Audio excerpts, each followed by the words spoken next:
జీవితంలో I was like, ఎంత భయంకరమైన డీప్ డిప్రెషన్ లో ఉన్నానంటే, I was about to die. నేను చచ్చిపోవడానికి రెడీగా ఉన్నా. ఎందుకు ఆ మాట అన్నానంటే, ఐ వాజ్ సో థిన్. నేను చాలా సన్నగా అయిపోయా. నేను అన్నం చేతిలో పెట్టుకొని అన్నాన్ని చూసి ఏడ్చేవాడిని. ప్రభువా, ఏంటి అన్నం కూడా తినలేని పరిస్థితిలోకి వెళ్ళిపోయాను. You know why?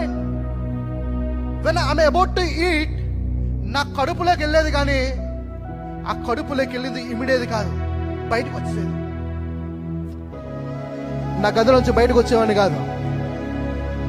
నన్ను ఎవరైనా చూడటానికి వచ్చినా కానీ నా మొహం చూపించడానికి ఇష్టపడేవాడిని కాదు. ఐ టు స్పెండ్ టైం నా గదిలోనే కూర్చొని నేను బయటకు వచ్చేవాడిని కాదు. నా ముఖం ఎవరికి చూపించేవాడిని కాదు. డీప్ డిప్రెషన్లోకి వెళ్ళిపోయా.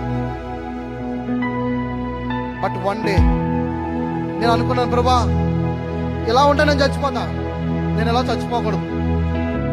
నా జీవితంలో ఏదైనా కార్యం చేయవా అని నేను అడిగినప్పుడు ఆ రోజును మార్చి I began to write a song.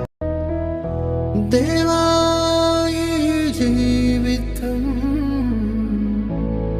నీ